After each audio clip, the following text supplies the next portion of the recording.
A Werewolf Shifter Romance by Cauliflower Campbell. The forest echoed with pounding footsteps as Leila ran through the dark, branches snapping beneath her feet, her heart racing under the cold moonlight. He was still behind her. A low, dangerous growl rolled through the mist, but she didn't dare look back. Just hours ago, she thought she had escaped. No pack rules, no forced marriage, no alpha who saw her as the shadow of his dead mate. But fate had other plans. Somewhere between running from her past and resisting a bond she refused to accept, Leila collided with an alpha who claimed she belonged to him.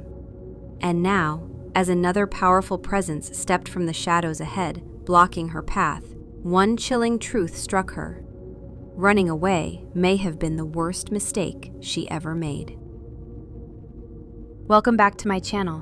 Don't forget to subscribe for more. Prologue. I ran away from home. After everything that happened with my family and the pack, I did the only thing I thought to do. I ran away from my life. When I was far away from my home and what used to be my life, I kept running. Being a quitter was frowned upon in most packs, and mine was no exception. When my life gave a 180 turn and things became too much to handle, I decided to give up and start over elsewhere. No one saw it coming. Everyone thought I would stick around and take everything they were throwing my way. In my heart, I knew I wouldn't be the only one to make the decision I took if they were in my shoes. I was the daughter of the beta in our pack. Without a say, I was to marry the neighboring pack's alpha. Maybe I would have made the sacrifice for my pack had the situation not been so twisted. Alpha Nicholas was a 35-year-old man. I found a problem in him being 17 years older than me, but I let it go at first. The real problem started when I met him. The first thing he said to me was, "You look just like her." At first, it was a mystery what he meant. Later that day, the whole pack was talking about me being the replacement of Alpha Nicholas's dead mate. I would be a clone taking the place of his deceased mate. After I looked at her picture when she was younger, I agreed with everyone. Isabel and I had similar features, but most of it was in his imagination.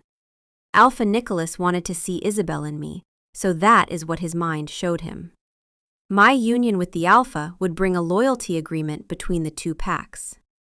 Chapter 1. Everything for the past 2 weeks before I left had been hectic around the pack. I was pampered and beatified every day in order to please Alpha Nicholas. Not that he cared for any of it. He met me 3 weeks before, claimed he wanted me as a wife, and I was to marry him in 2 days. Every moment we spent together was full of caresses, compliments, and possibly the best treatment any man could give a girl. The problem. I was aware that everything he did, every present he gave me, and his nice compliments were not for me. They were all for her, for Isabel, his mate who had been killed by a rogue 6 years ago. It had been early in the morning when I ran away. Now it was almost midnight. I only had with me a backpack with 3 changes of clothes, my valuables, and some saved money. I knew it would last me a while, at least until I settled down and found a job somewhere. I was given everything when I was at home. Now things were going to be a lot harder. I tried to cover the most land that I could during the day, only stopping when absolutely necessary. I arrived at a town 3 states over from my pack. There were hardly any cars on the road. If it weren't for the street lamps and the scattered cars, the town would have looked deserted. It was easy to find a hotel in the middle of town, and I went inside as soon as I spotted it. A few lamps illuminated the outside of the hotel and gave the air a mysterious look. There was light fog coating the ground. Had it not been for the gas station and a diner that seemed to be open 24 hours a day, everything would appear creepy. I opened the hotel door to be greeted by a middle-aged lady behind the counter. The place was too small to really be considered a hotel, but it was too nice to be a motel. Outside, the air had been chilly, and the contrast to how warm it was inside the hotel was noticeable. The lady greeted me with a kind smile and motioned me over. "Hi, sweetie, how can I help you?" the lady asked, with a motherly voice. I couldn't help but be reminded of my parents who stayed behind with the pack. Swallowing my pain, I tried offering her a smile. "I would like a room," I told her. "Sure thing, dear. Most of the rooms are available, so you can pick from the first floor or the second," she told me. "I would like the second floor, please," I said to her as she handed me a few papers. "I'm going to need an identification and for you to fill out this form." I panicked when she asked for my ID. It was obvious I would have to give one, but I wanted to avoid leaving a trace of where I'd been. "Is there any way that I can leave some parts blank and not have to give you my ID? This is really important," I pleaded. I would call more attention to myself by doing that, but I was desperate. "Honey, are you in some sort of trouble?" the lady asked, as she took my hand and looked at me worriedly. "I'm trying to hide from my family. My dad, I couldn't bring myself to finish that sentence. Being married to Alpha Nicholas might not seem so bad to some, but for me, it meant giving up my life. "Don't finish that sentence, sweetie. I understand. Just fill in the most information that you can, and we'll pretend some paperwork got lost, okay?" She smiled at me warmly, and I couldn't help but feel grateful. "Thank you so much. You have no idea what this means to me. I'm Leila," I told her, offering my hand to shake. "I'm Marie, and if you need anything, please don't hesitate to ask. This is my hotel, so I spent most of my time here, but in case you can't find me here, this is my house number." She handed me a business card and wrote her number in the back. I nodded my head and settled in one of the chairs to fill out the form. I went to my room after assuring Mrs. Marie that I would be fine on my own. The room was medium-sized, but it had everything I needed. The queen-size bed was covered in light teal sheets. There was a comfortable beige couch in front of the bed. A TV was mounted on top of a shelf, which had a combination of several magazines. I decided to take a shower first, since I'd been running and sweating all day. I went to bed right after my shower. Once I was lying down, my thoughts drifted towards my future. I was now a rogue, a lone she-wolf, and the idea was causing different emotions within me. Chapter 2. I woke up to the sun seeping in through the window. I didn't want to get up. Despite sleeping all night, my body was still exhausted. I blamed it on the worry of being away from home. I finally got up and walked to the sliding door that led to a balcony. The view, which showed the back of the hotel, was the beautiful forest that covered most of the area. I thought about what my parents would be doing just then. I had brought shame to my family and to my pack. I had no idea whether Alpha Nicholas already knew that I ran away. I was worried about the repercussions my family would have to face, but I was convincing myself that this was the right decision. After asking Marie for directions to the best place to have breakfast in, she led me to the diner I had seen after arriving in town. She offered to make me breakfast, which was complimentary of the hotel, but I wanted some fresh air. I was sitting alone in one of the booths towards the back. It was around 10 in the morning, but things seemed to be running slow in town. "Mind if I take a seat with you?" a brown-haired guy asked me as he took a seat in my booth. "Go ahead," I said, more to myself than him. He was already sitting down. It didn't take much to figure out he was a werewolf, and a strong one at that. When the girl came to take his order, he asked for some coffee and pancakes. I noticed she gave him a lasting look. I understood why. He was attractive, with hazel eyes, a nice tan, and strong build. The girl left soon after and didn't take long to return with his meal. During that time, the guy stared at me, but he didn't break the silence. I didn't say anything either. I only acknowledged his stare, but I kept reading my book. "You do know that you're trespassing, right?" he asked me after taking a bite from his pancakes. "I wasn't aware that there was a pack here. I'm just passing through," I responded while looking directly at him. "I'm Jace, Beta of Midnight Moon Pack," the guy said, outstretching his hand for me to shake. "Leila," I answered, shaking his hand. "You know, you give off an air of power, yet you're running around another pack's territory, alone," Jace said to me with a questioning look. Like I said, I'm passing through. I'm not going to disturb the pack, and I'll make sure to keep out of the woods, I dryly replied. It doesn't make you less of a threat. He cocked an eyebrow and gave me a look I had seen my own dad give to rogues who he thought would be trouble. So what would assure you that your pack is safe with my presence? I asked him. Most of the rogues who cross our territory don't leave alive, he said with a threatening tone. He was trying to intimidate me, but it wasn't working. He was a powerful wolf in his pack, but I could tell he wasn't the alpha. His tone had no effect on me whatsoever. The fact that I was no longer part of a pack didn't help the intimidation he was aiming for. Are you implying I should watch myself from your pack? It depends on your intentions. When do you plan to leave? Jace continued eating calmly, like if we weren't discussing my possible elimination. I'll be gone by the end of the week, I told him with a steady voice. He was a few years older than me. I was sure of that. That's plenty of time for an attack, which only leaves one option. What option? My appetite was long gone, and I only continued to drink my soda. I ran away from a controlling pack to be at the mercy of another one. Rogues had been treated roughly in my pack, and it didn't seem to be any different in others. You need to plead the alpha for permission to stay the week, Jace responded, with a smirk on his face. I'll be gone by tomorrow, I quickly added. I didn't want to confront any alphas. Most of them knew each other. I didn't know whether the alpha of Midnight Moon knew Alpha Nicholas or the Alpha Jackson, my former alpha. Why are you so nervous all of a sudden? Committed a crime you're trying to hide? Jace looked amused and curious. I wasn't sure what was best, confide in him and ask that he keep my presence a secret, or run before he had a chance to take me to his alpha. I'm not nervous, I just don't respond well to authority, I replied, breathing a sigh of relief. Jace raised an eyebrow and smirked once again.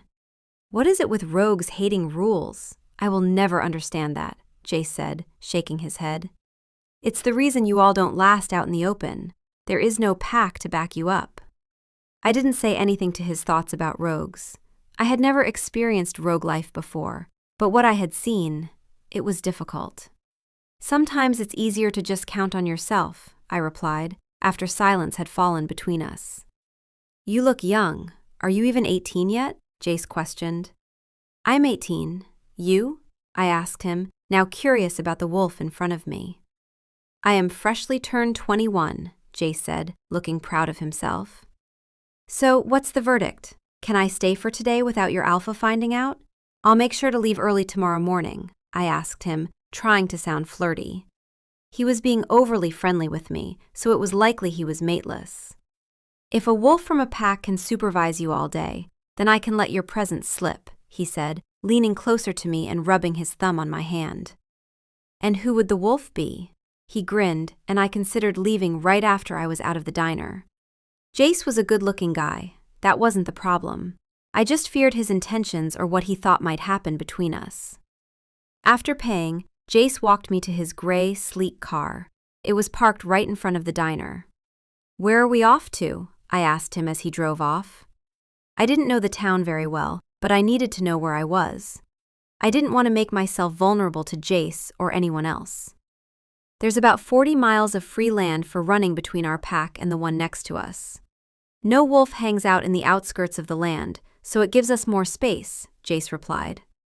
I was amazed by the beauty of the woods where Jace took me.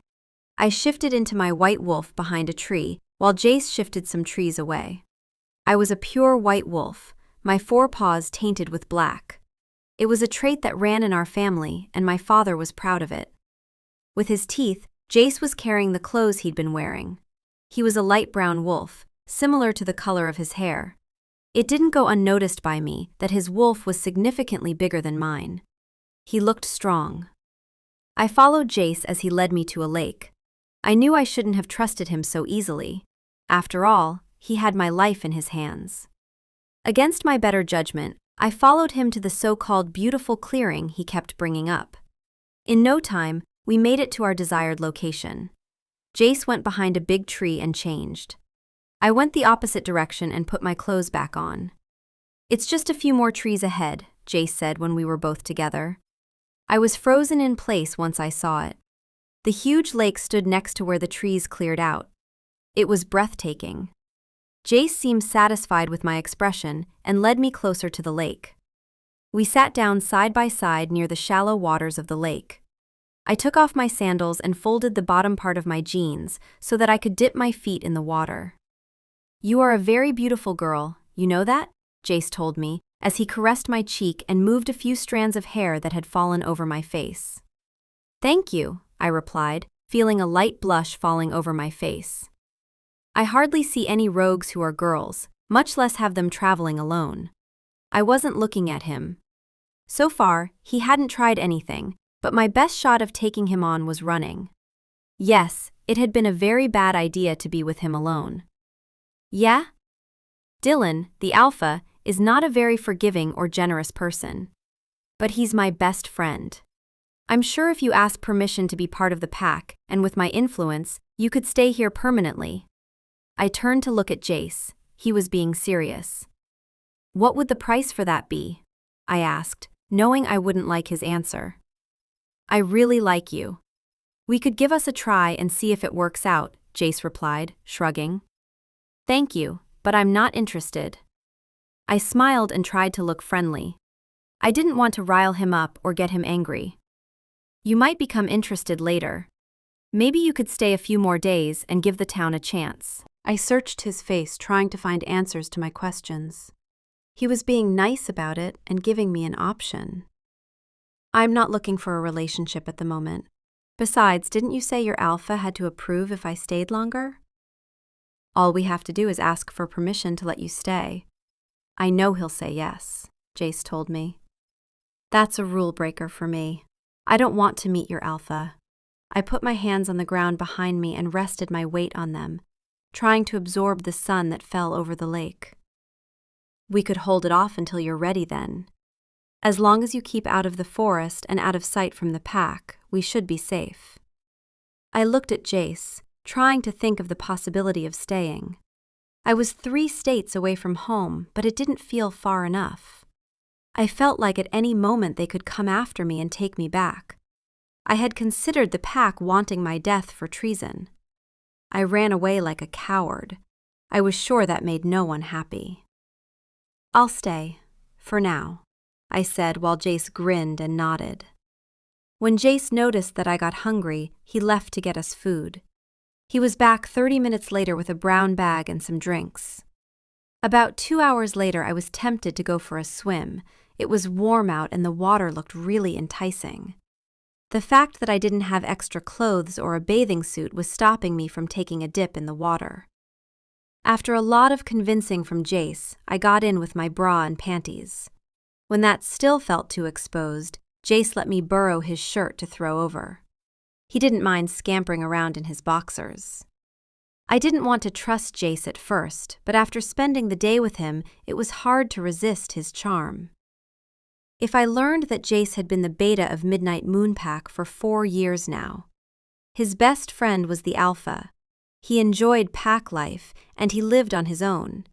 His family was part of the pack, but he wanted to enjoy the bachelor life. Jace tried to ask me questions.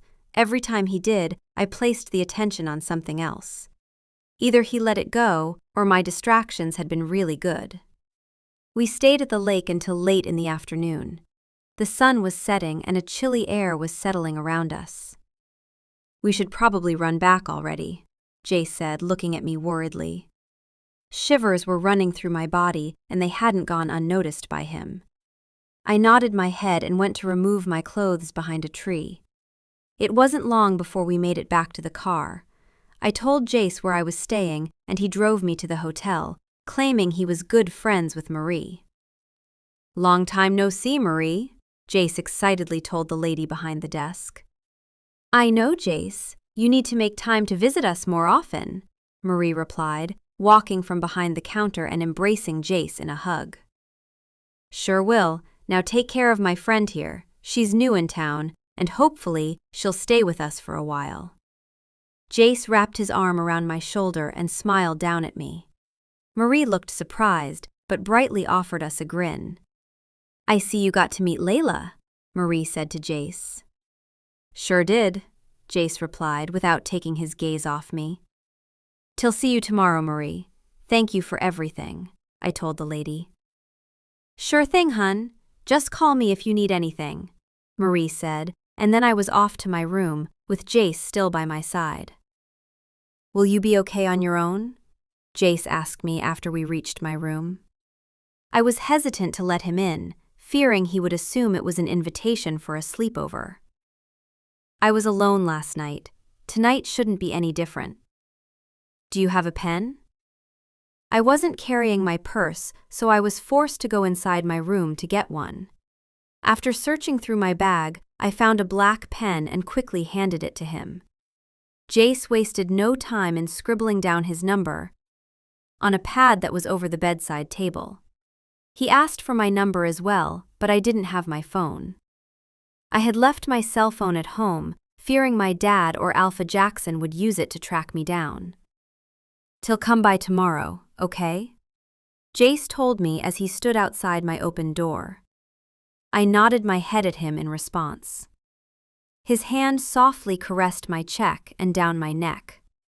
Being about 6'1" in height, compared to my 5'4", he had to lean down to reach me. As he did, I feared he would kiss me, but didn't dare move away. He softly brushed his lips against mine, pressing longer than necessary. "Have a good night," he said before walking away. I breathed a sigh of relief when I closed the door and rested my back on it. I didn't know what to do. Jace had a point. It was better to be part of a pack. I only hated that I'd become part of Midnight Moon because Jace had shown an interest in me. It didn't matter how much he claimed to be attracted to me at that moment. If he ever found his mate, he would leave me without a second thought. That was something I was not willing to put myself through. Chapter 3. I woke up to loud knocking on my door. I tried to fix my hair and look decent enough before opening the door. I found a grinning Jace standing there, looking wide awake. He looked me up and down slowly, his grin morphing into something else. I looked down at what I was wearing and tried to walk away into the restroom. I had on some short shorts with a singlet. Jace had looked at me the same way he did yesterday while we were getting in the lake. I came out after changing into a pair of clean jeans, leaving the singlet on. "How are you doing?" Jace was lying down on his back in my bed, with his hands under his head. "I need to buy some clothes," I told him as I looked inside my backpack for my toiletries. "I'll take you to the mall today. The closest one is about half an hour, so we should leave soon." I looked at him weirdly, but nodded my head either way. The mall was packed with people. I didn't expect any less, it was the mall after all. I went through several stores and settled with 5 pairs of jeans and 8 blouses. I bought 2 pairs of new sandals and a suitcase to carry everything in once I moved again. It would be easier to carry more now that I wasn't running away. I was tempted to buy more, but Jace insisted on paying everything. I felt embarrassed because he didn't have to do that, but he wouldn't allow me to pay. After we were done shopping, it was almost 2 in the afternoon. We had been in the mall for a couple of hours. "Where to now?" Jace asked me while he carried the bags and suitcase. "I'm done, so we can leave," I responded, shrugging. "Let's go to the food court," Jace suggested. I agreed, and he led us to an empty table in the food court. "Till go drop these off in the car, then we can order," Jace told me, pointing at the things he was carrying. "Sure," I replied. "I hope that you buying more clothes means you might stay in town longer," Jace said, looking hopeful. "I'm not sure, but I'm glad you didn't turn out to be a bad guy," I replied, offering a smile. Jace leaned down and pressed his lips on mine. I didn't move him away because it felt nice to kiss him. Alpha Nicholas's kisses were always so intense, but Jace gave off happiness and stability. He walked away right after kissing me. I thought about what had just happened. My heart and mind were telling me it was wrong. For some reason, my wolf was going crazy inside of me. I thought that she possibly liked kissing Jace, but with her, it was always more complicated. I got up from the chair quickly, and made my way out of the food court section. I was walking too fast, not paying attention to my surroundings, when I crashed into something hard. I was about to fall to the ground, but someone steadied me by the waist and set me straight. My wolf was yelling to be set free, and electricity was running all over my body. I looked up into a beautiful set of blue eyes. The guy who had straightened me was still holding my waist and looking directly into my eyes. He was breathtaking. In my 18 years, I had seen plenty of handsome guys, but the one in front of me was by far the best. He had black hair, which was all over the place in a stylish way. His eyes were deep blue with gray specks. His skin was lightly tanned, and I could feel his muscular body pressed against mine. My wolf called to him. After ignoring her while I admired the gorgeous guy holding me, I understood what she was telling me. Mate. I thought it was impossible, but there was no denying it. I could feel the bond without my wolf telling me. Mine, I heard the guy holding me say with a husky voice. I had to leave, but my wolf wanted to take over and stay with him. Her thoughts were driving me crazy. She wanted him, right now, without caring that we were in the middle of the mall. I fought against her and pushed away from his hold. He frowned at me when I removed his hands from my waist. I need to leave, I said more to myself, and tried to get past him. He grabbed my hand and kept me in place. You're mine, my mate, he said in a demanding tone. My wolf was howling with joy, while I frowned at the stranger in front of me, who apparently was my mate. Right, I said to him, outstretching the T in a sarcastic way. Do not speak to me like that, he said to me with an imposing tone. At that moment, I came to a dreaded realization. He's an alpha. My wolf told me, enjoying the power surging from his wolf to hers. It was in moments like these that I found my wolf extremely annoying. I saw Jace approaching us with a smile on his face when he saw me. As soon as he took notice of the guy in front of me, his facial expression changed. He turned serious and clenched his jaw. People passed by and gave us a look as we stood in the middle of the hallway, but they didn't say anything. Jace approached us slowly and stood next to me. I think this guy wants to kidnap me, I told Jace while half hiding behind his back. The alpha growled when he noticed my movements and glared at Jace. I was going to tell you yesterday, but now is a good time as well. Leila wants to join the pack, Jace told the alpha. Actually, I'm leaving later this afternoon, I said while staying behind Jace. The hell you are, the alpha yelled before Jace could open his mouth. What? Why? Jace asked me, holding my hands in his. The alpha moved to stand between us and ripped my hands from Jace's hold. Mine, he snapped at Jace. Jace looked between the alpha and me with a shocked expression. Dylan, she's... your mate? Jace slowly asked him, keeping his gaze on me. Yes, and I will not allow you or any other male to touch her, he replied to Jace in a commanding tone. Understood, Alpha, Jace said, nodding his head and looking at me with a defeated expression. The alpha, Dylan, grabbed my hand in his and started walking away. I yanked my hand from his hold, catching him off guard, and stayed in place. I came here with Jace, and I am only leaving with him, I told Dylan, with my arms crossed and a defiant look on my face. Jace was shaking his head with a disapproving expression. Dylan cocked an eyebrow, looking amused. Feisty, I like it, but you're still coming with me. Dylan tried to get a hold of my hand, but I stepped back. No, I'm not, and whatever you're selling, I'm not interested. With that, I made my way around him and walked away. I made it out of the mall and into the parking lot without getting stopped. I felt their presence behind me, but didn't dare look back. The first step I took in the road's direction, and a hand around my waist brought me to a halt. As entertaining as that was back there, I won't allow it anymore, Dylan said to me. His hold wasn't rough, but it easily kept me in place. I wasn't aiming to entertain.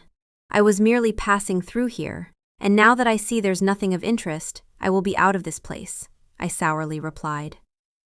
No, you won't. You are staying here, with me, where you belong. He started dragging me to his car, but I was putting up a fight. Stop that, or I'll carry you. Either way, you will end up in my car. I stopped my fighting, and Dylan looked satisfied. The only thing I was carrying was my wallet, which was safely tucked in my back pocket and secured with a chain. I walked by his side, keeping up with his pace. Dylan started talking to Jace. I used that as a distraction and made a dash for it. I sprinted as fast as I could through the parking lot and onto the main road. It took them a moment to react with what I had just done. I felt them start running after me shortly after. I ran like I never had in my life. I considered shifting into my wolf, but didn't for two reasons. One, I would be too exposed. There were cars with people everywhere. Two, my wolf wanted to stay and follow Dylan's orders. It would be hard to make her run away from him. Even with Dylan being an alpha and Jace being a beta, they were taking time to catch up to me. I had beta blood in me, but what helped the most was that I trained all my life, and my size made it easier to run away. I felt Dylan gaining on me right before I neared the woods. I kept running, hoping to make it in time and shift. It would be hard to overpower my wolf wanting to stay, but it wasn't impossible. Before I cleared the short space that led into the woods, someone swiftly tackled me. I put my hands in front of me, trying to block the sure crash my face would do with the ground. Seconds before landing, he switched our positions. Dylan landed on the ground, taking the full force of our crash, while I landed on top of him. We were facing each other, his hands on my waist, while mine rested on his chest. Dylan was looking intently at me, not bothered by the fall. "Are you okay?" he worriedly asked me. I nodded my head, not finding words to speak. "Good, we're going home to my pack. One more problem from you, and I'm tying you up," Dylan said seriously while standing us up and getting my elbow, leading us to the mall's parking lot. Jace followed us in his car. He hadn't said a word to me or even looked in my direction. Dylan forced me into the passenger seat of his car and made me drive back with him. We were headed to his house. "When did you get here?" Dylan asked me during the way. It would be a long drive, but I didn't mind the silence. I was mad and, honestly, a little scared of Dylan. I stayed silent and didn't look his way. I found the scenery very interesting and focused on that. I hated how happy my wolf was with Dylan's presence. It was embarrassing how low she wanted to stoop for him and to get his attention. "Answer me," he demanded, using his alpha tone. Everyone was supposed to bow down to that tone and his alpha title. I smirked, still not looking in his direction, finding interesting how much I was able to defy him. "Your attitude might slip through right now when it's just you and me. I dare you to act that way in front of our pack and find out what happens." My wolf loved it when he said our pack. I simply laughed at his threat. Dylan growled, not appreciating my take on things. He roughly brought the car to a stop and parked on the side of the road. Jace barely stopped before hitting us. His car swerved, but he managed to control it in time. Dylan got out and walked to my side of the car. He opened the car door and got me out with force. "I dare you to behave how you just did," he challenged me, while holding me by the waist. I stayed silent but didn't drop my gaze. I held my glare on him while he looked at me tauntingly. "Dylan, calm down, man. What are you doing?" Jace asked with a worried look. I turned toward Jace's direction, and he finally looked at me. "It's fine, Jace. We had a misunderstanding. It's all cleared up now," I said, with an overly nice voice. Jace kept his eyes on us while Dylan stared at me. I turned back to face Dylan and smirked. He growled, but helped me back in the car. The rest of the way to his house was spent in silence. He didn't try to make conversation, avoiding another confrontation between us. "I live alone. My parents' house is a few ways down there." Dylan pointed toward a direction in the woods. We were in front of a stunning 2-story house. What amazed me the most wasn't the size, it was the structure. It was creatively designed and gave off a modern look, despite it being in the middle of the forest. I want to leave, I told him, leaning my back on his sleek black car. It looked expensive, and I'm sure his house cost more than your usual salary as well. With him being alpha, it didn't surprise me much. Alphas and betas were known to be extremely wealthy. You wouldn't get away from my lands before either I or someone from my pack stopped you.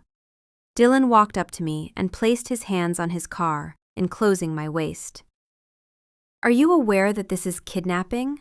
I don't want to be here with you, I glared at him. It's not kidnapping if no one finds out, he replied. I pushed him away, but he slammed me in his car to keep me in place. Stop disrespecting me! As of right now, you officially belong to this pack, he told me, with a sinister smirk on his lips. I felt his wolf taking over, and my wolf was responding to him. I don't belong to anyone's pack, I said, not backing down. Light pain was coursing through my back from when he shoved me, but it was already fading away. See, that's where you're wrong, Dylan said as he caressed my cheek softly. He walked away from me and started heading for the door of his house. I turned to look out into the forest. Don't even think about it, Dylan warned. I turned to look at him and started making my way toward his house. Chapter 4. Where is Jace at? I asked Dylan as I took a seat on one of his couches in the living room. Stop worrying about Jace. I'm your mate, not him, Dylan growled as he grabbed my shoulders and made me face him. Jace has my shopping bags in his car, I told Dylan with a disapproving look. He stayed quiet, looking slightly embarrassed. Oh, I'll call him over so that he can drop them off, he replied, hesitantly letting go of me. Do you plan on kidnapping me for a long time? I asked him as I got comfortable on the couch. You're my mate, I'm not kidnapping you, Dylan said, frowning at me. You are kidnapping, but whatever. My things are at the hotel I was in. I would really appreciate it if you ordered someone to get them, I told him when I finally settled happily on the couch. Dylan raised an eyebrow and looked at me weirdly. What? I snapped. Don't talk to me like that, he complained. I smirked, enjoying his outburst. Even though I was now trapped here, with my mate, I felt free. It was a feeling I had been lacking for the last couple of months at home. If I ever behaved at home the way I was behaving with Dylan, for sure I would have been backhanded more than once. We are never to disrespect the elders, and especially the alpha. I'll get Jace to pick your things up from the hotel room before he drops off your bags, Dylan said when he calmed down. Trying to get another chance of freedom, I came up with a new plan. I think we should go and get them, I told Dylan, walking my pointer and middle finger on his chest. He was sitting down next to me, so it was easier to get close to him. Dylan's expression changed, and I saw lust in his eyes. They started shifting from their nice shade of blue into a darker color. I tried my best at giving him a seductive smile. The closest I had been with a guy was with Alpha Nicholas. With him, though, I didn't need to do anything. He was amazed with any little thing I did. Even then, I had only ever kissed him twice. Dylan narrowed his eyes and looked at me suspiciously.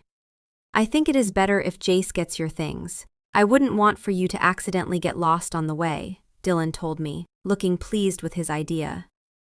Okay, I guess you'll let Jace pick up all my clothes. Make sure to tell him I left a pair of panties on top of the sink, and my bra is somewhere in the bathroom as well, I told Dylan casually, while examining my nails. An angry Dylan grabbed me by the waist and roughly sat me down on his lap. His fingers dug into my waist as he looked at me furiously. Mine, Dylan growled, while bringing me to his chest and nestling his head in my neck. He inhaled my scent a few times, trying to calm his wolf down. I unconsciously placed my hands on his chest, not knowing what to do. Minutes passed with him keeping me close, his head not leaving my neck.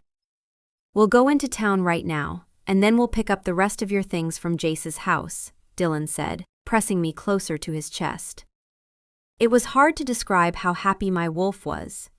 She fed on Dylan's touch. Dylan had calmed down. His heart was beating at a regular rate, and his hold on me softened. I felt him nuzzling his nose against my neck, inhaling my scent every so often. It would be a bad moment to anger him, so I simply sat on his lap, enjoying the feeling of having him close.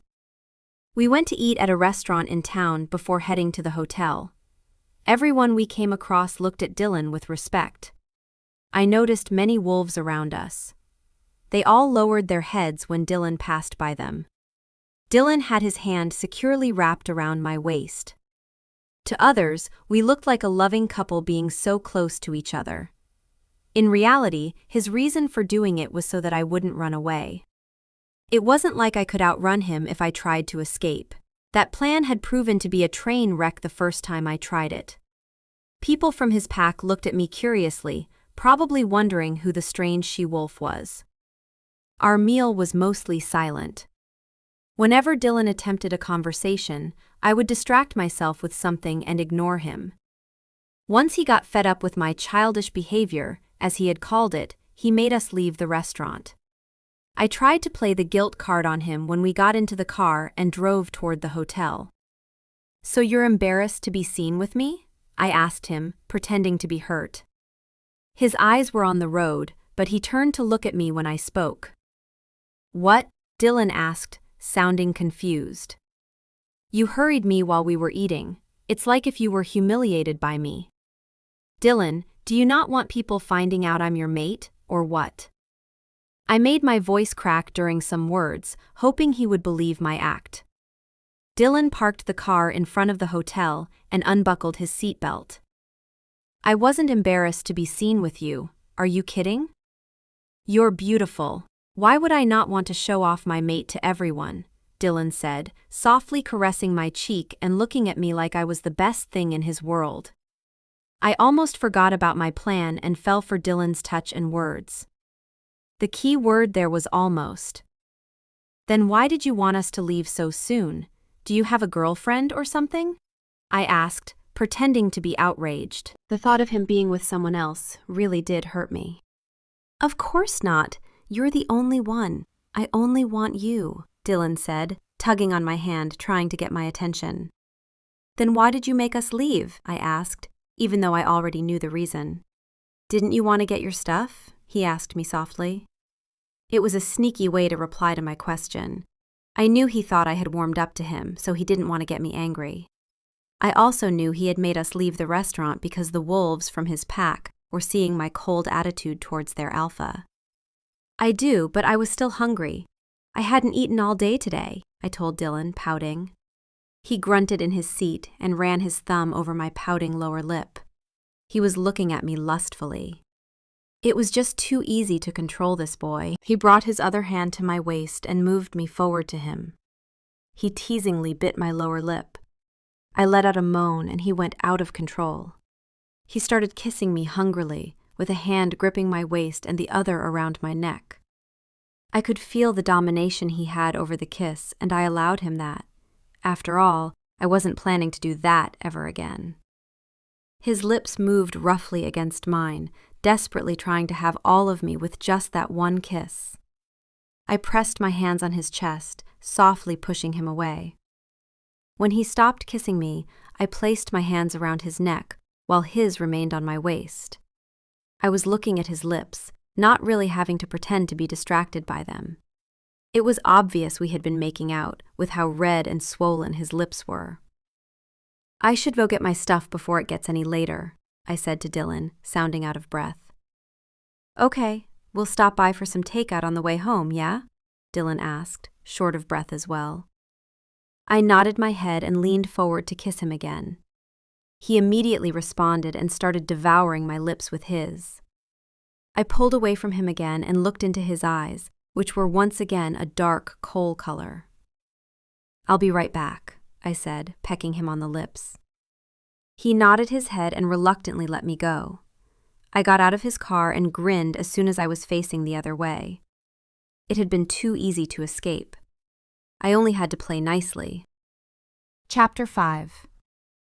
I walked inside the hotel only to be stopped by a beaming Marie. "How's your day been, sweetheart?" Marie asked with a friendly smile. "It's been okay. I don't want to sound rude, but I'm in a hurry. Sorry," I told her as I started walking up the stairs. Marie winked at me and grinned, which caused me to give her a weird look. "I understand. Is Jace keeping you busy? That boy is such a cutie, don't you think?" We were almost in my room and Marie was still following along. To me, it was obvious there was nothing between Jace and me, but she probably read too much into things yesterday when Jace dropped me off. "Yep, that's it. Now I really need to go. I'll see you later, Marie." I quickly opened my door and closed it without waiting for her reply. It wasn't my intention to be rude, but my things needed to get packed quickly so that Dylan didn't notice my absence. Most of the clothes were still in my backpack. Too bad everything Jace had bought for me today would have to stay here, seeing as he still had it in his car. It took me a total of 4 minutes to get everything ready and be on my way. I was walking down the stairs quickly, trying not to get caught, when I bumped into someone. As soon as my body made contact with his, I knew who it was. "Dylan, you're here," I said, giving him a forced smile. "Well, you were taking long, so I came to help you out. Do you have all your things?" Dylan asked me, while he took the backpack from my shoulders and looked at it weirdly. "Is this all you have?" he questioned with a frown. Yes. It was in moments like those where his thoughts scared me. There was a big possibility that he would question my sudden appearance in his town and why there was only a backpack to show for my travel. Dylan took hold of my hand and we finished walking down the stairs. Marie saw us and held a confused expression on her face. She quickly recovered and flashed us her usual smile. With a last wave, we walked out of the hotel. It was surprising to see the attitude change in Dylan. He had been acting the proper part of a kidnapper before. At least now, he was being nicer and civilized. "What do you feel like eating?" Dylan asked me as we drove around through town. My thoughts were on the opportunity of escaping that had gone to waste. "I'm not hungry anymore. We should just go to your house," I answered. "Our," Dylan stated firmly. "Huh?" I asked him. "We should go to our house. It's your house too." He offered me a smile before directing his gaze to the road. Admitting that I harbored feelings for this guy, who was a complete stranger to me, that I had met just today and was kidnapping me, was hard. But there was no denying that the bond was strong, despite how new it was. I didn't want to think of how my life would be if Dylan managed to trap me here with him. If he tried to mark me, or worse, mate with me, I would be in a contradiction with myself.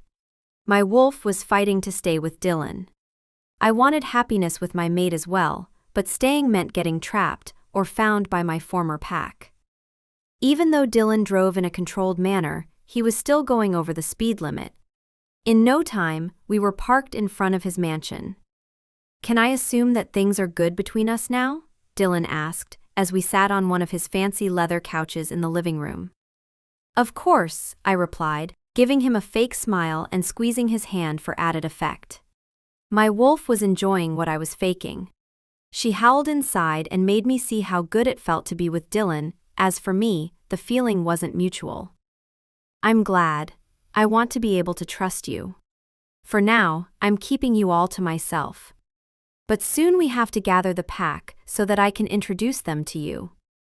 I'm sure my expression showed just how shocked I felt. It was well hidden from Dylan because as he said this, he nestled his head in my neck and started trailing small kisses all around.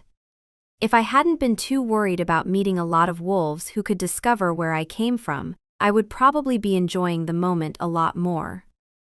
"Do we have to do that?" I asked Dylan, trying to keep my voice steady. He raised his head and turned to look at me. "Yes, we do. I'm the alpha of the pack, which makes you the Luna. They have to meet their female alpha." "I understand that, but is there a way we could, not do that?" Dylan was giving me a confused expression. "Why wouldn't you want to meet them?" I didn't have an answer that made sense. Now that there wasn't a way to escape from him, for now, I thought maybe it was better if we kept our distance. "Dylan, I just met you today. You practically kidnapped me, and now you want me to take an alpha position I wasn't after, I said to him with an exasperated voice. Trying to be more dramatic, I roughly pulled my hand from his and stood up, crossing my hands and glaring at him. Leila, I didn't mean, Dylan started to say. Save it, I don't want to hear it. You've done enough for today. With that, I stormed off to the room he said would be ours. As soon as I reached the room, I locked the door to keep him out. At first, he ran after me, but I managed to get to the room without being stopped by him. For the first hour that I didn't open the door, Dylan would knock softly and beg for me to open it. Leila, I'm not trying to pressure you. I'm sorry, just open the door and we'll talk about this. I remained silent, but my wolf was howling inside, trying to soothe her mate. Dylan left but returned 10 minutes later. Princess, just open the door. I can give you time before you meet the pack. There's no rush. Please, just open the door, Dylan pleaded. I sat on his king-size bed with my back on the headboard, thinking about my next game plan. I needed to get another opportunity to escape. If my pack or Alpha Nicholas found me here, I wasn't sure what my fate would be, but I wasn't curious to find out. Dylan waited a while before once again leaving downstairs. I heard the TV blaring through the speakers downstairs. My enhanced hearing was helpful in those moments, since I knew where exactly Dylan was at. This time, he waited an hour before knocking at my door. Open the door, Leila. I'm not playing around anymore. We need to talk about this. Dylan banged on the door for a while and kept telling me to open it. He left downstairs muttering curse words to himself. I guess he really thought his pressure had gotten to me. About 2 hours later, Dylan came back, but he was more demanding than the previous times. Leila, open the fucking door right now before I tear it down. We are going to talk about this. I'm your mate and alpha, and you must do as I say. Get this damn door unlocked right now, he ordered. I figured it was the perfect time to keep my vulnerable act on. I slowly walked to the door and unlocked it. As soon as the click was heard, Dylan made his way into the room. We are going to talk about this, Dylan stated, before taking in my appearance. Baby, what's wrong? He asked as he embraced me. You are so demanding, Dylan. You know that? Dylan loosened his hold on me and grinned. I am, aren't I? It wasn't a compliment, I snapped. Why don't you want to meet the pack? Dylan questioned, moving us to sit on the bed. I already told you why. I just met you today. Don't you think it's a little too soon to be introduced to them? I said, trying my best to make it sound logical. You're right, but it still has to be soon. They have to know that you are my mate and everyone has to respect you. Dylan caressed my cheek and was looking at me lovingly. We spent the rest of the afternoon in his house. Dylan had Jace bring my things to the house. I noticed tension between the two, but as I had expected, Jace bowed down to his alpha. We're going to Michael's barbecue 2 days from now, Dylan said to me as he walked into the living room where I had been. I was sitting down on one of the couches watching TV. Dylan took the seat next to me, placing his hand on my thigh. Do I have to go? I haven't been feeling so great, I told Dylan, trying to fake sickness. I had been here almost a week now, and Dylan had been insisting every day that I meet the pack. Most times his wolf came out and he ordered me to meet the pack with his alpha tone. Kissing and pouting usually gave me more time to delay meeting them. I was trying to find an opportunity to escape. With every day that I stayed with him, my wolf insisted more on staying completely. My will was weakening because just the thought of leaving my mate was painful. Leila, it has been almost a week that you've been here, and only a few members of the pack know you. Everyone is curious to meet their new Luna. Hell, I'm not sure how much longer I can keep my parents away. Every day we had the same argument about his parents. They were both dying to meet me, but I knew that getting to know them would be another tie I had with his pack. Well, is it okay if I skip the barbecue and only you go? I asked, trying to buy myself some more time. No, I have given you enough time to get used to being here. You are my mate and the Luna of this pack. We're going, and that's final, Dylan stated firmly. I unintentionally whimpered. My wolf didn't like his tone, and I was right behind her. I only meant that we could skip the barbecue and make a day of our own to present me to the pack. I looked down after I said this. Dylan softly placed his hand under my chin, trying to make me look at him. I'm sorry. You're right, that sounds better. We should make our own day, Dylan told me, offering me a genuine smile. I'd like that. Maybe we could do it next weekend or something. It would give us enough time to prepare, I said, while he took my hand in his. I was looking at him and suddenly noticed a glint in his eyes. He smirked and placed his hands around my waist, smoothly sitting me on his lap. You do realize that when this happens, we will have to be mated, Dylan said while kissing my neck. What? I yelled, pushing him away. It's been a week since I found you. We were supposed to mate the first day, but I gave you time. We will be mated by the time I present you to the pack. Dylan had his hands on either side of my waist while I straddled him. I was trying to get away from his hold after he said that, but he held on to me tighter. I don't want us to mate, I said, once again raising my voice. I felt the happiness surging through me at the thought of completing the mating process. My wolf wanted to be claimed by Dylan, completely. It will happen, and that is not open for discussion, Dylan said as he removed me from his lap and placed me on the couch. I'm going for a run. Eric and John will come and look after you while I'm gone. Dylan hadn't marked me yet, which was a surprise to me.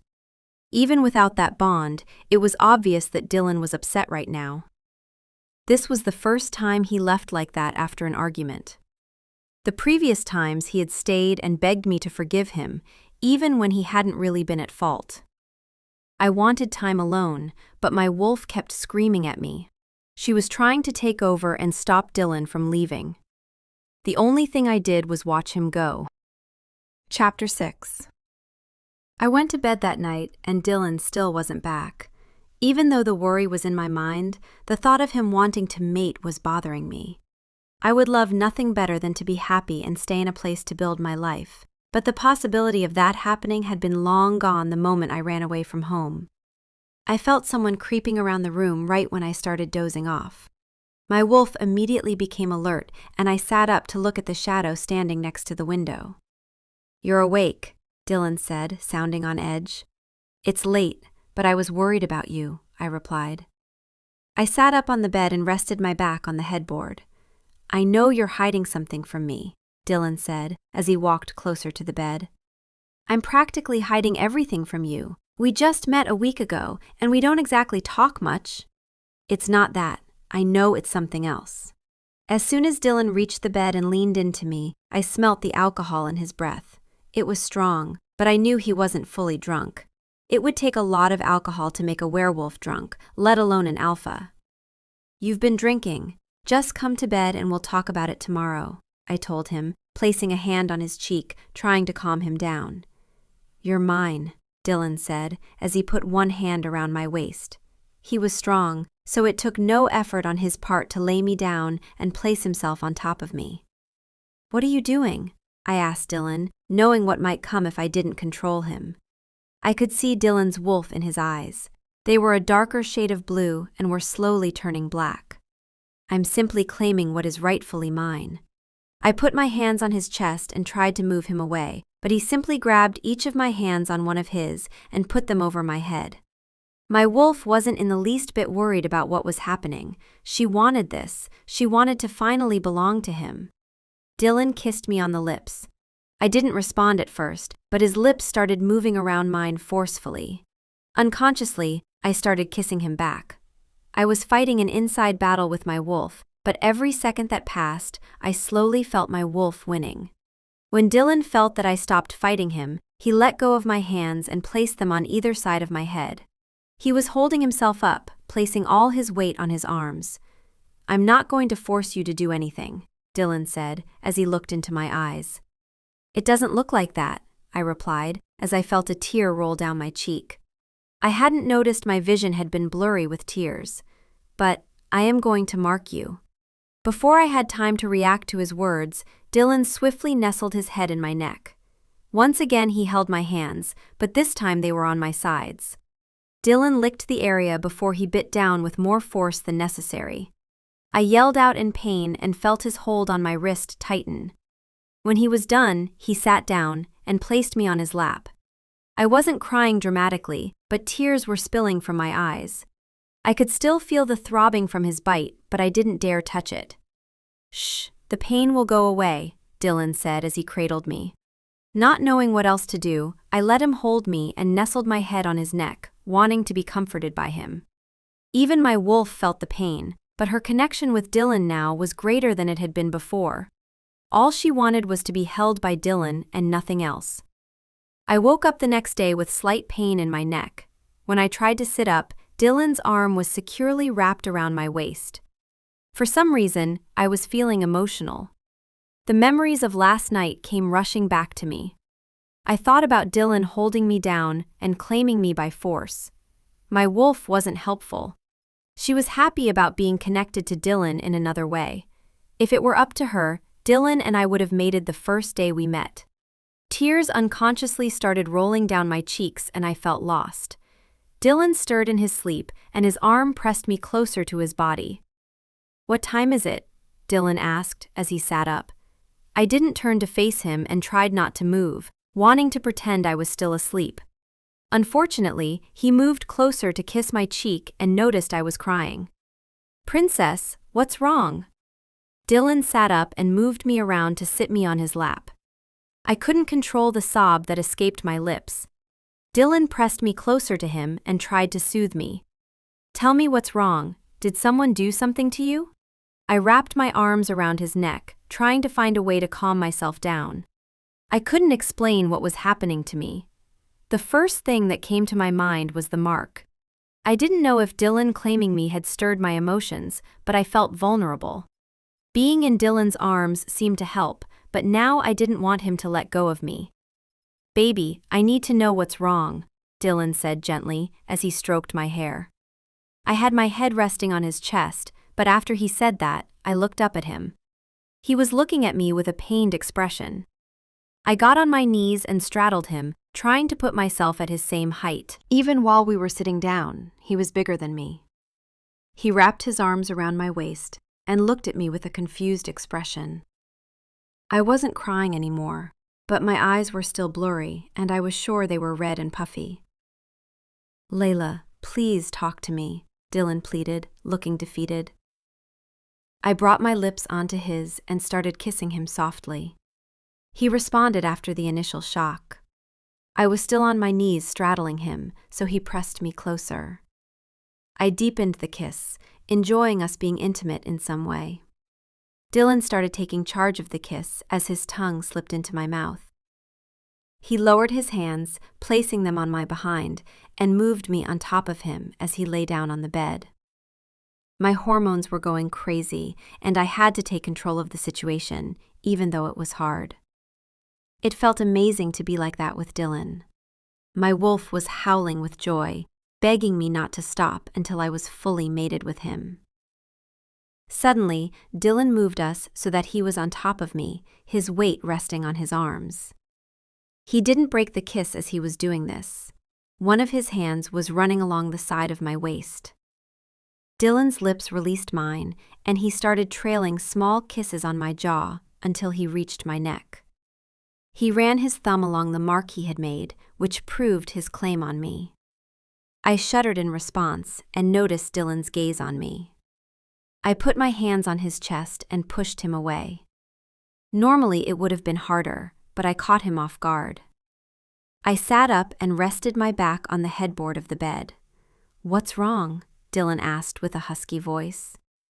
The bulge in his pants showed how excited he was, and his eyes were darker than their usual shade of blue. "I'm not ready for us to mate yet," I told him, almost in a whisper. I tried to fix up my shirt and somewhat make my hair presentable.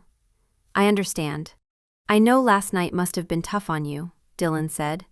Why did you do it? I asked him, with an accusing tone. After the heavy makeout session we had, and how crazy my hormones and emotions felt, I was sure it was all because of the mark. I waited too long. We should have mated the day I found you. The mark should have been made the minute I laid eyes on you, Dylan replied, not sounding in the least bit sorry. His words weren't rough, more like he was stating a fact. Nonetheless, the dam in my eyes broke loose, and I was in tears again. I wasn't sobbing, but the tears rolled down my cheek, and I felt depressed. Why are you crying? Dylan asked me tenderly, trying to embrace me. I don't know, I said, letting him hold me. It was stupid of me to cry, but I couldn't control it. I felt like a pregnant woman with my emotions and hormones all over the place. We stayed in bed for about an hour. The tears were long gone, but Dylan and I remained together. It was obvious he was worried about my unexplainable waterworks. What do you want for breakfast? Dylan asked me as he rummaged through his fridge. Do you have the ingredients to make pancakes? Dylan laughed, looking embarrassed. I don't really know how to make pancakes. Choose something easier, he told me. I gave him a small smile and started looking through the cupboards to see if he had pancake mix. I meant if you had the ingredients so that I could make them. I doubted he ever cooked anything, but surprisingly his cupboards and fridge were full of food since the first day I moved in. I made us the pancakes while Dylan sat on a stool next to me, watching me cook. You're amazing, Dylan said while he watched me intently. My face felt warm, and a blush was more than likely making its way onto my face. Thanks, I simply replied. Dylan claiming me last night made leaving him almost impossible. The bond was really strong, and I wasn't sure my wolf would let go of Dylan so easily. While I cooked the pancakes, I started considering staying with Dylan and making my life with him. I can't wait for the pack to meet you, Dylan told me with a grin on his face. I finished up the pancakes and placed the plate on the kitchen island. We are doing that next Saturday, not a day earlier, I told him with finality in my tone. I would have the rest of the week, or until Dylan chose for us to mate, to make the decision about leaving or staying. That sounds good, Dylan said. He placed one of his big hands over my smaller one and gave it a squeeze. I need to do some rounds with the pack and see how everything is running. Dylan was heading upstairs, I assumed to get ready.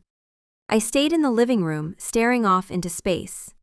About half an hour later, Dylan walked down wearing dark blue jeans and a smug gray shirt. His hair was wet and standing up in all directions. He looked mouth-watering.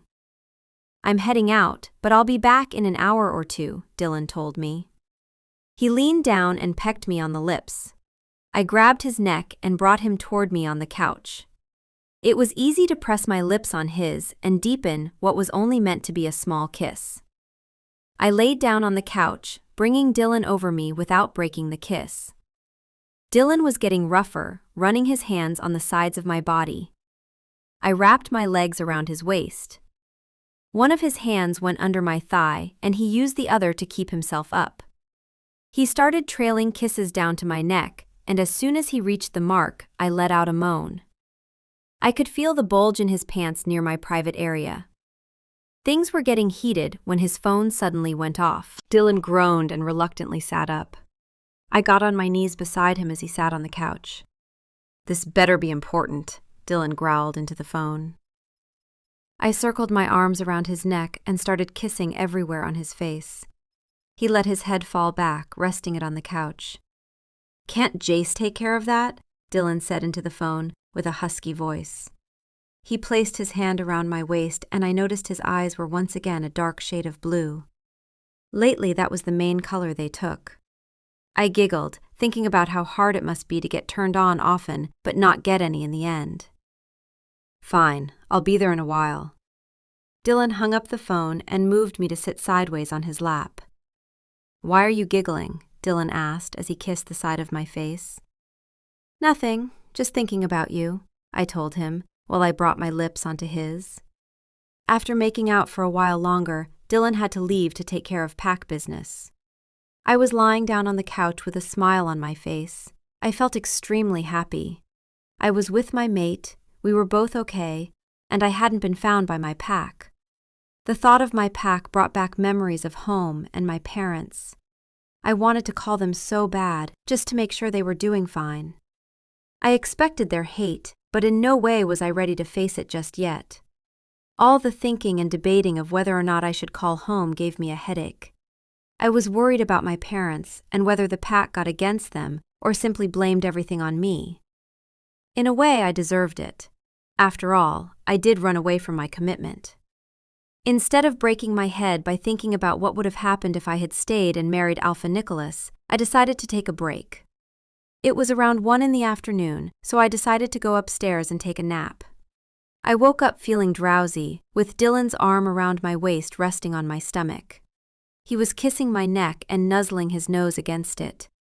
I checked the time and 2 hours had passed since I'd fallen asleep, which explained why I felt well rested. "When did you fall asleep?" Dylan asked as he turned my body around in order to face him. He was now kissing the other side of my neck, no doubt leaving a love bite. "My head started hurting, so I came to bed right after you left," I said, as I tried to get comfortable against him. Dylan trailed kisses over my jaw until he reached my mouth. He started kissing me softly, and I enjoyed the movement his lips made on mine. Our kisses were getting intense, while Dylan got half on top of me. The electricity was running through us like it did every time we came in contact. I wrapped my hands around his neck, bringing him impossibly closer to me. Things were getting hot and heavy when the doorbell rang. Dylan growled angrily and sat upright. "What the fuck is it now?" he cursed, looking irritated. We walked downstairs, me following after Dylan. It was obvious he was annoyed, and I felt bad for whoever came to look for him. When Dylan opened the front door, Jace was standing there casually. "Hey, are you going to be running rounds tonight by 10, or do I just send 5? Jace asked Dylan. He stepped inside, smiled, and waved when he saw me. Dylan looked between the two of us and frowned. "Just do a simple run, 5 guys will do," he told Jace, with a strange tone. "Yeah, I was thinking that would be better as well," Jace replied. Dylan nodded his head and crossed his arms, probably waiting for Jace to leave. "How are you doing?" Jace asked me. "I'm fine," I said, giving him a small smile. "That's good. I've hardly seen you all week," Jace said, running his hand through the back part of his hair. "You don't have to see her. She's my mate, not yours," Dylan told him with a scowl. "Right," Jace said, giving me a last look before turning to leave. Dylan shut the door and turned his gaze on me. "What exactly happened between you two?" Dylan asked me, seriously. "Nothing happened. Jace was the first werewolf I met when I got here, and he was very helpful," I answered. "I know he wants you," Dylan bluntly stated. "What? That's not true," I said, hoping it really wasn't. "Jace was interested in me when we first met. He insinuated that he wanted to be in a relationship with me, but I was little, hoping he was now over that." "You didn't even try to show him you were taken," he told me, solemnly. "Dylan, you claimed me.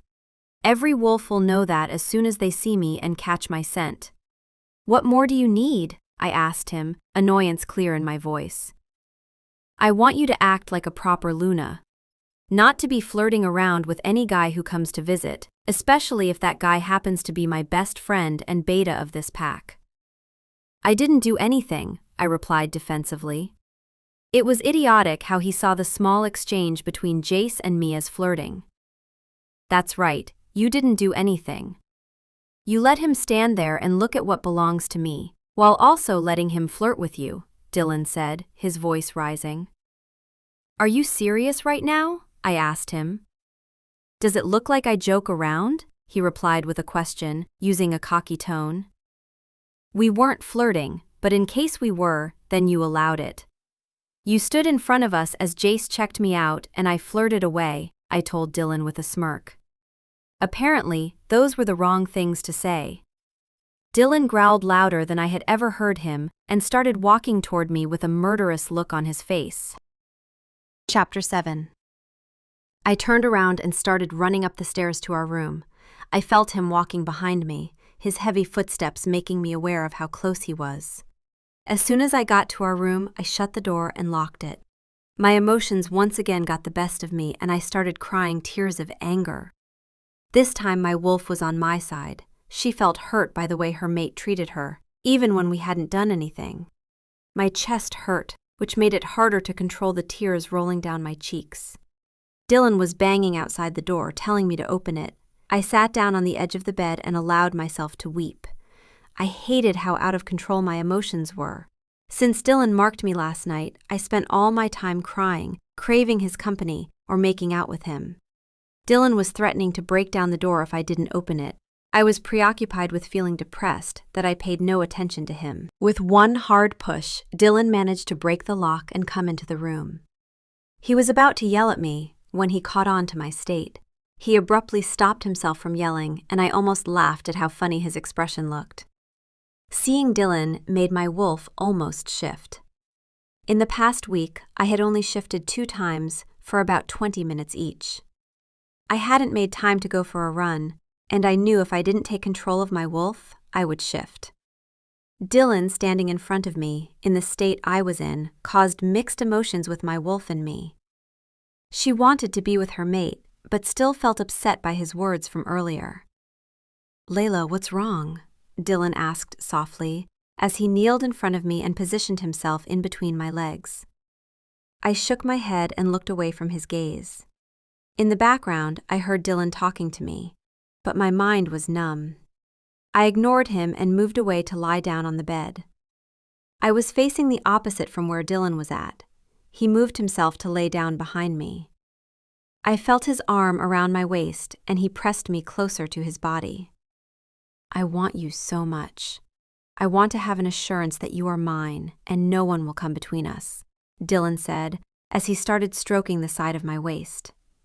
"How could you possibly think that what happened downstairs was flirting?" I asked him, my voice sounding shaky. "Jace is my best friend. I have known him my entire life. He's a good guy," Dylan said, now moving away from me. I turned to face him and searched his face for answers. He no longer looked mad, jealous, or apologetic. Dylan looked serious. "If you know he's a good guy, then why are you so upset?" I questioned him, feeling confused. "It is because of that I fear him the most when it comes to you," Dylan solemnly replied. "What are you talking about?" I asked him as I placed my hand on the side of his face. "Any other guy in the pack wouldn't consider going after you. I know Jace wouldn't either because he respects me and we have been best friends our entire life. But if anyone had a shot at stealing you from me, it would be Jace. I can see the way he looks at you," Dylan finished saying. His eyes were turning dark, but it was caused by anger this time. "Nothing will ever happen between Jace and me," I assured him with a small smile. "I know that. I would never allow it," Dylan replied. He grabbed both my wrists on his hands and laid me down on the bed, getting on top of me in the process. "You are mine," Dylan stated as he crashed his lips on mine roughly.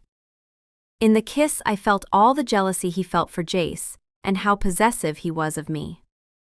It was late in the afternoon when we left the room and went downstairs to eat. I was starving, and from the sounds of it, Dylan was too. "It's your entire fault," I told Dylan while we sat in the dining room eating spaghetti I had prepared. "How is it my fault? I hardly do anything to you," Dylan defended himself. "I don't know what's wrong with me, but ever since you claimed me, I've been a river of tears," I told him. "You know, I noticed you had been different all day. I thought it was because you missed your home or something like that," Dylan replied, looking thoughtful. "Well, I do, but I'm sure it's not that," I quickly answered, trying to divert the subject from getting back to my home. "So you think the mark is causing all this?" Dylan asked, raising his eyebrows. "I'm sure of it. Not only that, if I'm not crying, I have spent the rest of the day making out with you," I told him as I ate a meatball. "Now that, I did notice," Dylan said, smirking. "Of course you would notice that. I replied, rolling my eyes. With us making out all day, I assumed you had finally come to grips about being mates and needing to be together. Well, it has. The main reason is because you claimed me. Me claiming you is a good thing. I took my time doing it. You should be glad I didn't claim you right after we met, he said, in a condescending tone. You're a jerk, I replied, while glaring at him. It's supposed to happen, Dylan said after silence had fallen between us. What is? I questioned, not understanding what he meant. My dad told me that after he claimed my mom, she didn't want to be away from him. Yeah? And what did they do? I asked, now curious to know more about his family. They mated the day after, Dylan casually replied, shrugging. What? I asked, almost choking on my food. And even though I really didn't want to know, my parents said that after they mated, it was hard to stop mating, Dylan finished saying uncomfortably. I looked at him a little scared and completely surprised. I knew a lot about mates, but there were some things I had chosen not to find out about. I had seen my parents, and they were really close. I should have expected Dylan and me to be really close, maybe even more than my parents, since we had just met. Our wolves would want to be together all the time to celebrate that they found each other. Regular wolves have a very strong bond with their mates. Alphas, they practically become the same person. I have no idea why, but you emit power. It's almost like if your bloodline is of an alpha or a beta, Dylan said, looking too curious for my liking. Since I met him, he hadn't straight up asked about my past, but lately he'd been dropping hints. He wanted to know where I came from and who I really was. I wasn't ready for that yet. Can we go for a run? I asked Dylan while we sat in the living room watching a movie. You want to go out? Dylan looked surprised as he asked that. I haven't been for a run, and my wolf wants to be let out, I told him, shrugging. Let's go right now, he said, getting up and pulling me with him. Okay, I replied, as we made our way to the front door. If you don't want us to run into the pack, I know a route where they are not allowed to be in, he explained. Actually, I have another space in mind, I told him, a smile playing on my lips. You do? Dylan asked me, frowning. The second day I got here, Jace took me for a run in the space between this pack and the neighboring one, I told Dylan, with a grin on my face. Just thinking about running there had me really excited. I wanted to let my wolf out, but more than anything, I wanted to swim in the beautiful lake. Why were you and Jace there? Dylan asked. He had been heading toward the forest, but now had completely stopped to look at me. I told you, we went for a run. Why hadn't you told me that? I didn't think it was important. All we did was run, swim, and then come back, I told him, feeling annoyed. He was starting again with the same thing about Jace and me. You two went swimming in the lake? Dylan asked, sounding outraged. Was there anybody else with you? He questioned, clenching his jaw. No, we were alone, but we didn't do anything, I said casually, trying to not let his jealousy get to me. If anything happened while you were there, I want to know now rather than be surprised later, Dylan told me. He was pretending to be fine, but I could see right through him. I decided that it was now or never. Besides, Jace and I really hadn't taken our relationship far. There was never anything between Jace and me, but I let the sentence hang, trying to find the best way to tell Dylan. But what? He asked, starting to shake from anger. Jace proposed we start something. He wanted me to ask you permission to stay, and we kissed, I told him, honestly. So you lied to me? To cover up what you two did? Dylan's shaking got worse, and I knew he would shift at any moment. We didn't do anything else, and besides, I had already told Jace I didn't want anything to do with him, I defended myself. I am going to kill him, Dylan said, as he started walking toward the road. No, you're not, I stated, catching up to him and wrapping my hand around his wrist. Why are you defending him? He asked, with an accusing tone. I am defending him because Jace and I didn't do anything, and if we had, that would have been before I met you." "You are mine," Dylan yelled. "You will only ever be with me," he said, while grabbing me by the waist. He pressed me closer to him and started kissing me roughly. I felt his wolf within him, trying to show his mate who was in charge. When he pulled away from me, I was out of breath, yet Dylan looked unaffected. "If I see Jace talk to you in a different way than a beta to his Luna, if I see him try to touch you, or if he even looks at you in a way that I don't like, I am kicking him out of the pack," Dylan threatened. He looked deadly serious, so I simply nodded my head and followed him to the car. In my mind, all I was thinking was, plan escape from my crazy alpha mate was back in session. We got to the lake just before the sun was setting. Dylan and I had been running for almost an hour, and I wanted a break. I hid behind a tree and changed back into my shorts and singlet. I was sitting down on the edge where the lake started. Dylan still hadn't changed into his human form, so I was admiring his wolf. He was a pure black wolf, bigger than any I had seen before. Even Alpha Nicholas or the Alpha from my former pack weren't as big as Dylan's wolf. My wolf was feeling pride in how strong Dylan was. I was resting my back against him. After about 20 minutes, he started moving around. I moved away and Dylan got up and left into the woods. He came back a minute later in human form. He wasn't wearing a shirt, so I got a chance to marvel at his muscular chest. "Do you want to go for a swim?" Dylan asked me as I sat in between his legs, on the ground. "It's cold," I told him, shaking my head. Dylan chuckled and pressed me closer to him. We left home from the lake almost at midnight. As soon as I hit the bed, I fell asleep. It had been a tiring day and the emotional roller coaster had worn me out. I woke up the next day and Dylan was gone. It was unusual to have him leave without— He kept a hold on my hand while I stood behind him. As much as I tried to yank out of his grip, I couldn't. Eric and John quickly made their way outside. After they closed the door behind them, Dylan turned to face me. "Why were you downstairs with them, dressed like that?" Dylan asked.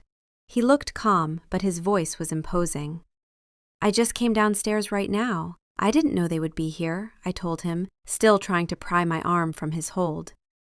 "I ordered you to go upstairs. It would serve you right to listen to me," he said, as he brought me closer and looked into my eyes. He was trying to intimidate me. "Whatever," I replied, letting my arm hang loose, seeing as I couldn't remove it from his hold.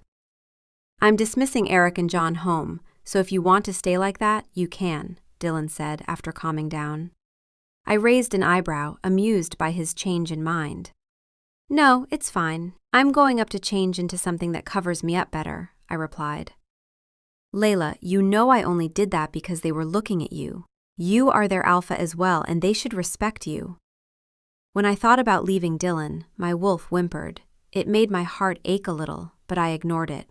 In the long run, I'd be doing both Dylan and myself a favor by running away from him. Chapter 8. Dylan ended up driving us to the same mall where we had met when I had been with Jace. I smiled automatically, thinking that the day we met was the first time I tried to escape, in this same place. "What are you going to buy?" Dylan asked me. We were walking around inside the mall. To my surprise, it wasn't as crowded as it had been the day Jace had brought me there. I thought it was a disadvantage to me, but I didn't let it get me down. More people meant it would be easier to get away from Dylan. Not that it was going to be easy in any way. "I was thinking I could buy a casual dress or something like that," I answered, walking into a store. Dylan nodded his head and didn't add anything else. As I looked around at the clothes, pretending to be interested in them, Dylan would simply stand beside me. He would look around, look at me for a while, or stare at the clothes with a bored expression. The way he stood made it seem like he was my bodyguard. I grinned when I thought that was the perfect way to give me an edge with my escape plan. "You know, you don't have to be next to me all the time," I told Dylan. I was holding a dress and didn't look up to see him as I said that. I was attempting to make it sound like a normal conversation, not wanting Dylan to think I was trying to get rid of him. "I don't mind," he replied. "You kinda look like you do. Well, mainly, you look bored out of your mind." "Bored I am, but I'll be fine." What if I want to surprise you with what I buy? I asked him, getting closer and placing one of my hands on his chest. He raised an eyebrow and smirked. I found it so odd for him to give me that look. Dylan has confidence like no other, but finding him being cocky or smirking at someone, even me, it was rare. What do you have in mind? He asked, wrapping his arms around my waist. That's part of the surprise. Now go and let me find my clothes, I told him, untangling myself from his hold and shooing him away. He chuckled and shook his head, which was something so casual but made him look so desirable. Okay, shop all you want. I'll go check out some things in the shops next to the mall. We'll meet up front in an hour? That sounds good, I replied, now my voice coming out softer than I wanted it to. He leaned in to give me a peck, but I placed my hands behind his head to giving him a lasting kiss. I felt like tearing up in the middle of the store, but controlled myself. Dylan seemed surprised by the way I attacked him. He replied to the kiss soon enough after recovering. I broke the kiss, now thinking if I didn't let him go at that moment, I never would. The thing was, even if Dylan was possessive, got jealous for any little thing, hardly spoke to me, and confused me most of the time, he was my mate. What was that for? He asked when I let him go.